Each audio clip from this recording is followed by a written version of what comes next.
Thank you for tuning into the Forefront Radio. I'm your host, Afiel Levi Israel.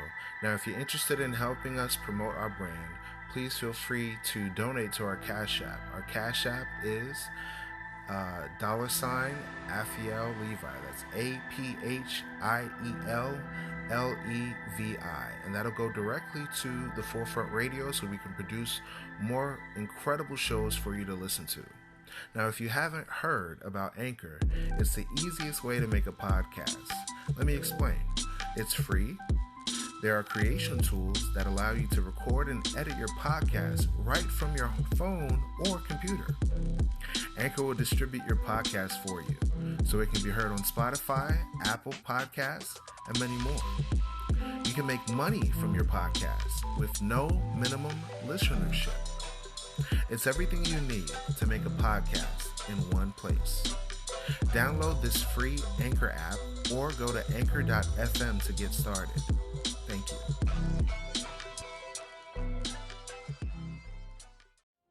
Tune in to the Forefront Radio, www.anchor.fm/theforefront. Listen every week on Spotify, on iHeartRadio, and many other platforms.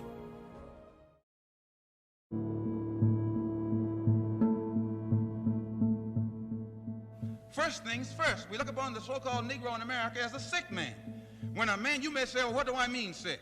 If a man has forgotten his name, he's a sick man. They call that amnesia. And if you go to the so-called Negro here in America and ask him his name, he doesn't know it. If a Chinese person came through that door and I asked him his name and he said his name was Patrick Murphy, you'd know he forgot his own name and has picked up an alias somewhere. So we who follow the Honorable Elijah Muhammad, when we see so-called Negroes named Murphy and O'Toole and Johnson and Smith and Powell and Wright and Wilkins, which are all English and Irish names, we think that they look just as much out of place as a group of Chinese would look wearing those same names. And they wear these names because they don't know their own name. They have lost their identity, their own identity. So this is amnesia. And by not knowing themselves, when a man doesn't know himself, he doesn't know what belongs to him. He could be the richest man on this earth, but by having lost his identity, he'll walk around like a pauper. So here we have 20 million black people in America who are wearing the names of their former slave master. And by suffering a form of amnesia, they don't have a name of their own, so they've taken your name. They don't know their own language, so they've taken your language. They don't have a history of their own, so they let you tell them what their history is. And that, in essence, is that you found them in the jungle someplace with a spear chasing white people in a cannibalistic way to try and give the impression that white meat is the only good meat to eat.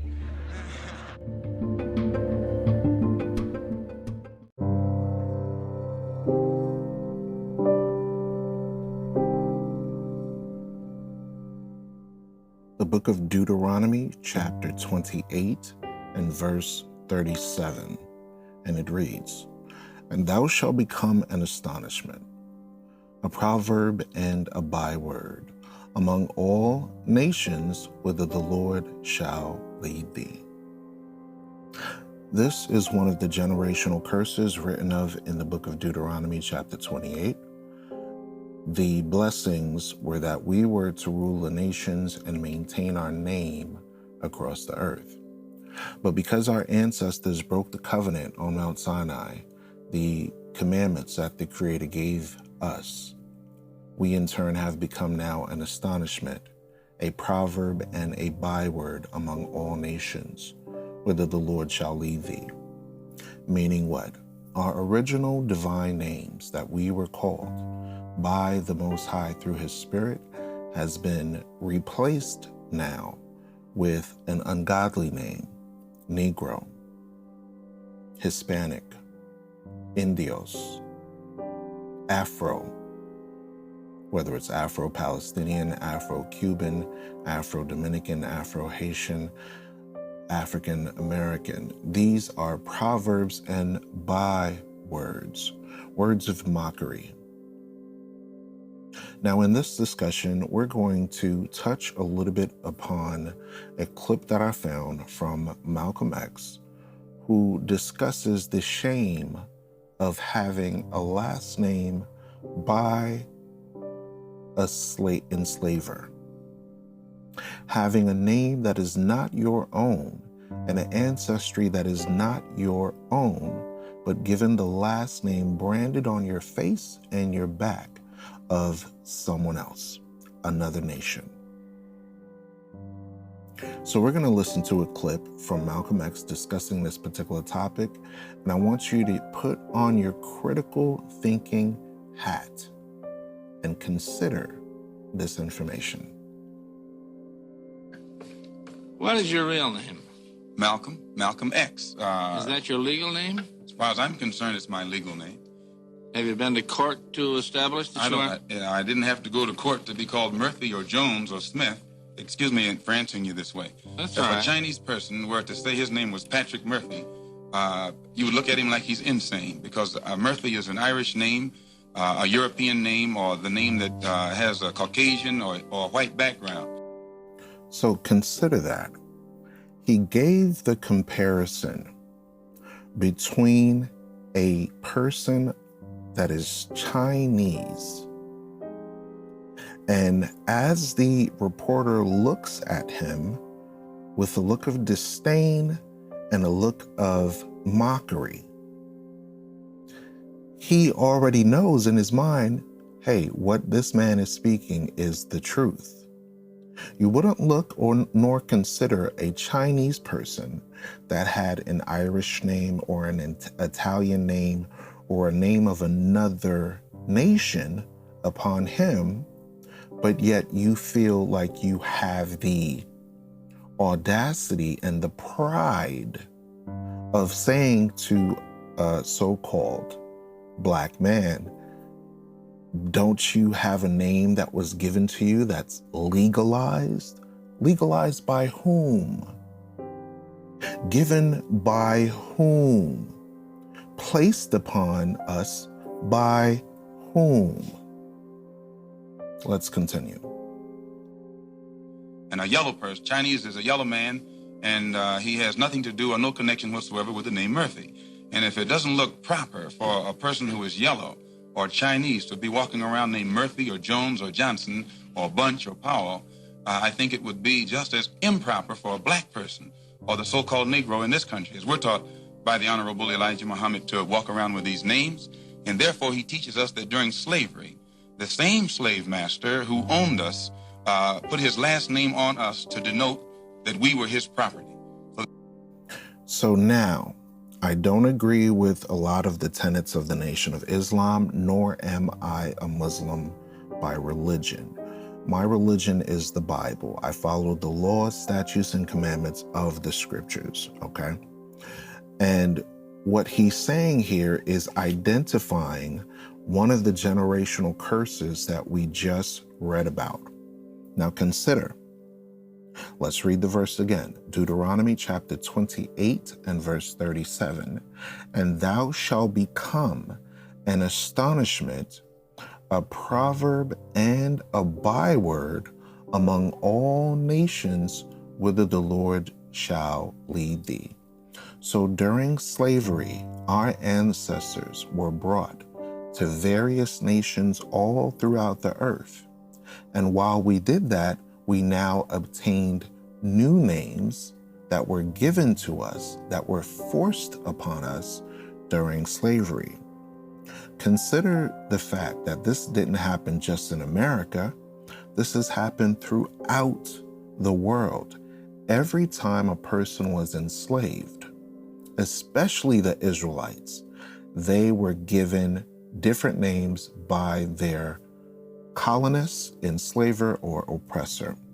An example of this would be within the book of Daniel. When you read about the prophet Daniel, he is given a new name based on the gods and deities of Babylon. He was called Baalshazar, or Belshazzar, as many may know who've studied this topic. Bel or Baal is the deity of the Babylonians, as well as Ashtaroth, which is where many of you get these Easter celebrations from. His name was changed from being Judgment of Elohim, or Daniel, Daniel to Belshazzar, which is the worship of Baal, okay? So in this discussion, Malcolm X is showing us that the same thing that happened back then in Babylon, where our names was changed, back then when we were taken over by the Greco-Roman empires, when we started to call ourselves Gentiles instead of Hebrews, or we started to assimilate or Hellenize ourselves in other cultures, we now obtain the names of these individuals. Let's rewind it a little bit and examine exactly what he's saying again. And therefore, he teaches us that during slavery, the same slave master who owned us put his last name on us to denote that we were his property. So that when you see a Negro today who's named Johnson, if you go back in his history, you'll find that he was once his grandfather or one of his forefathers was owned by a white man who was named Johnson. If his name is Bunch, his grandfather was owned by a white man that was named Bunch. Would you mind telling me what your father's last name was? So now notice this, right? The interviewer now cuts him off in speech, right? And this is an example of the fragility within the spirit of certain individuals on the earth, where they're so prideful, where they won't take accountability for their own actions and the actions of their ancestors and brush your statement off as if this situation has not impacted millions upon millions of lives. He completely disregards him and says, "Oh, I get your point. Okay, whatever. Okay, I don't care. What about your daddy? What do they call your daddy?" This is called misdirection. This is called deviating. Okay?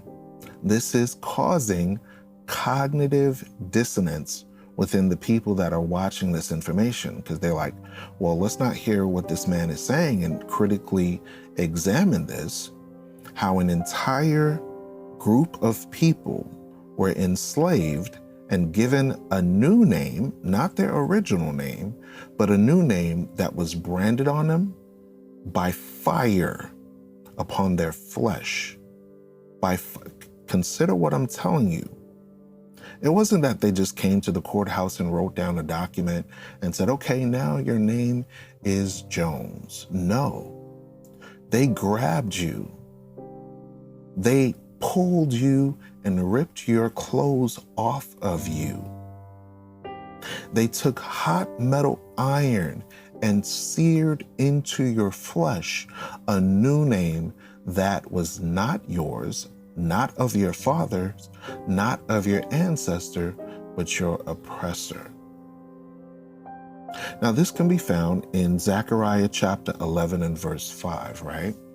Where it says, whose possessors slay them and hold themselves not guilty. Those that enslave the children of Israel hold themselves not guilty.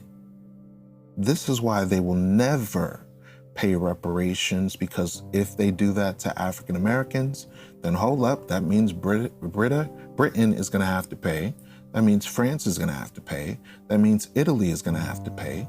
That means all these nations, that means the Arabs are going to have to pay. That means the indigenous Africans that sold us will have to pay. This is why they say, I'm not guilty. I didn't do that. That was such a long time ago. Why are you worried about that for? It was so... No, you don't say that to people that have been impacted by the negative actions of your own. If you really apologize for something, if you really are sorry, that calls for restitution. That calls you to fix the situation and say, let us research where you came from. Let us find out exactly your history and restore you back to your rightful state. But guess what? They won't do that. This is why they argue so much about critical race theory. This is why they argue so much about the 1619 Project. What's the problem of people that don't know who they are for finding out logical information of their history before slavery. Because if you research far enough, they're going to say, uh-oh, these people are the same black Portuguese called Negro, these same black Jews that were kicked out of Spain and Portugal, that were brought to the island of San Tome and Angola, that were given laws by the papal bulls of the government and the religious authority to enslave all Jews, Moors, and quote-unquote infidels that refused to follow the banner of European modernization, Hellenization, and oppression during the Inquisition. They hold themselves not guilty for all the atrocities that they have done, and then turn around and say, oh, blessed be the Lord, for I am rich. America was established by the Blacks, Hispanics, and Native Americans. And they hold themselves not guilty, have no pity on the people, whether young or old, and say, oh, forget about it. It was such a long time ago. But guess what? The Most High is bringing this back to our attention. Listen on. My father didn't know his last name. My father got his last name from his grandfather, and his grandfather got it from his grandfather, who got it from the slave master. The real names of our people were destroyed during slavery. Was there any line, any point in the genealogy of your family when you did have to use the last name? And if so, what was it? The last name of my forefathers was taken from them when they were brought to America and made slaves. And then the name of the slave master was given, which we refuse. We reject that name today. You mean you won't even tell me what your father's supposed last name was or gifted last name was? Watch the verbiage that he uses. He says, gifted last name. Do you see the logic? Do you see the audacity, the gall, the hatred that one may have, where he says, we branded this on your back. We took your name away from you. Now you tell me what your name is. Well, guess what? We found out what our name is. We are the children of Israel. Israel is our forefather. Jacob is our forefather. Isaac is our forefather. Abraham is our forefather. And now that we're restoring our people back to this state of mind, the nations are in fear. They're scared because if you realize that your country enslaved the greatest people on the earth, then guess what? That means there's a judgment. That means there is a God. That means the people of the Bible are not lost. They're not imaginary. The Bible is actually a true book. The Bible actually says that they will be scattered into all nations via slavery, and that they would lose their identity because they broke the commandments. And that the nation that would oppress them and enslave them would have no pity on them and tell them, you are going to associate yourselves as an astonishment, a byword, and a proverb, which is why you are called Negro, which is why you are called Black, which is why you are called Johnson, Jones, Dorval, Washington, Grant, Stacy, O'Hare,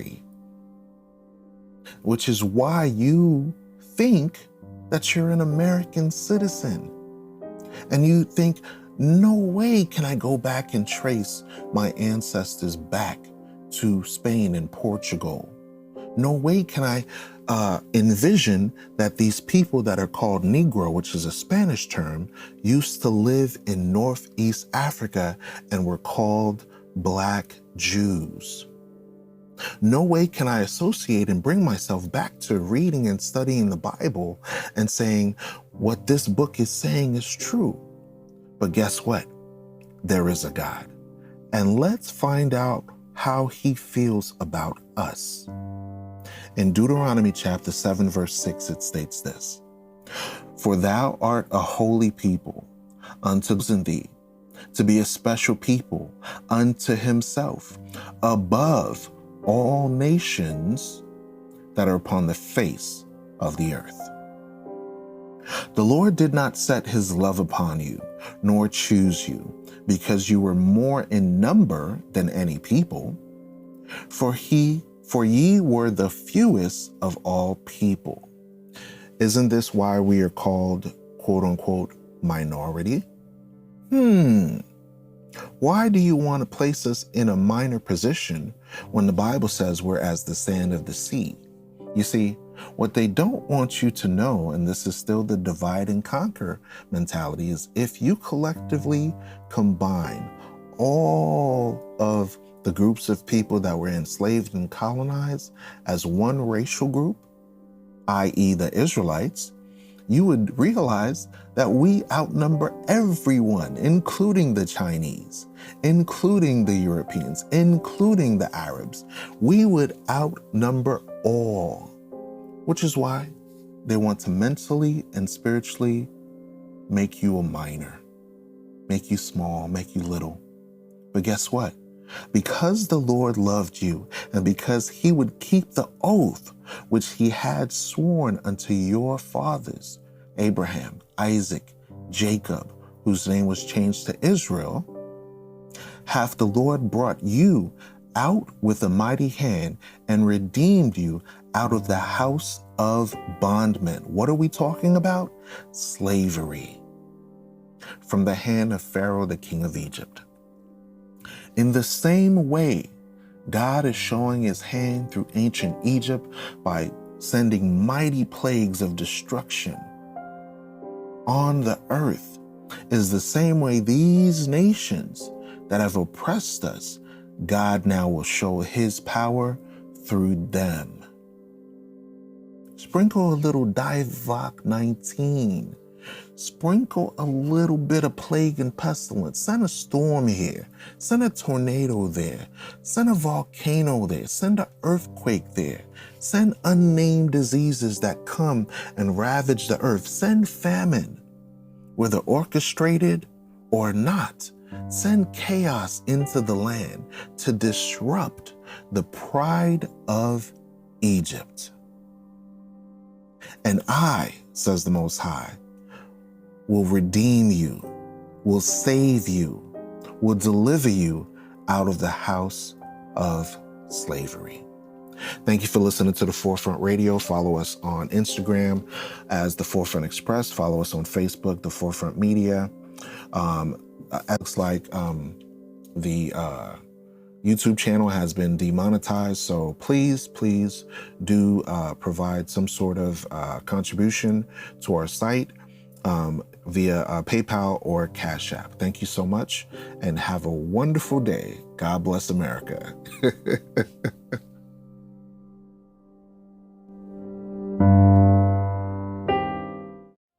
Tune in to The Forefront Radio, www.anchor.fm/theforefront. Listen every week on Spotify, on iHeartRadio, and many other platforms. Hey, my friend, you have just listened to The Forefront Radio. Please leave your comment and input about the show, what you like about the show, as well as any general feedback on ways to improve. We need your help to acquire new equipment to implement studio quality video and audio to our friends. Contribute as little as $4.99. It's only worth a cup of coffee. Then we can produce documentaries, more episodes, and great info for the diaspora. Go to Cash App and enter APHIELLEVI to donate to The Forefront Radio to cover our advertising costs and reach more people. Catch our next episode on YouTube, Facebook, Spotify, Anchor.fm/The Forefront. Always remember, the truth shall liberate the mind. Peace to the heirs of promise and the heritage of the scattered 12 tribes.